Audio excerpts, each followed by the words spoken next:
Un bravo governatore come De Luca dovrebbe essere quello che chiede l'autonomia, non quello che la ostacola. Così il governatore Luca Zaia a Roma, al termine di una lunga mattinata, stoppa il suo collega campano Vincenzo De Luca, che si è fatto portavoce di quello che lui stesso ha definito un risorgimento del Sud. Alla vigilia del Consiglio dei Ministri, che vedrà all'ordine del giorno proprio la bozza dell'intesa, l'autonomia sembra spaventare sempre più, scatenando una dura reazione delle regioni meridionali contro il Nord.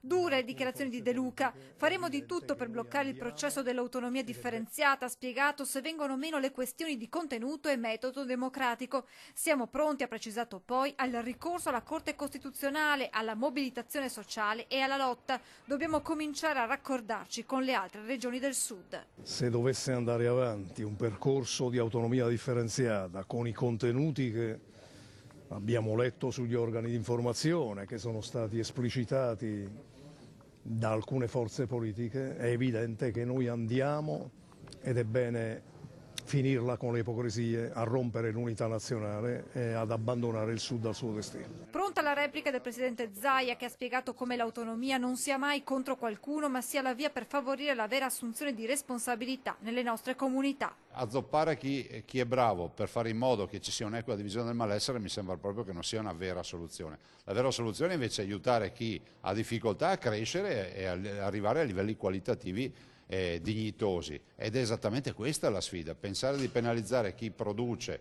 perché qualcun altro non ce la fa, direi proprio di no, ma nessuno vuole abbandonare alcuno in giro per l'Italia. Ma non c'è solo la regione Campania. Il Consiglio Comunale di Napoli terrà infatti una seduta straordinaria venerdì 15 febbraio alle 16 per affrontare la questione dell'autonomia, mentre domani, come annunciato nei giorni scorsi in piazza Montecitorio, il sindaco De Magistris ed esponenti della giunta organizzeranno una conferenza stampa per dire no all'intesa.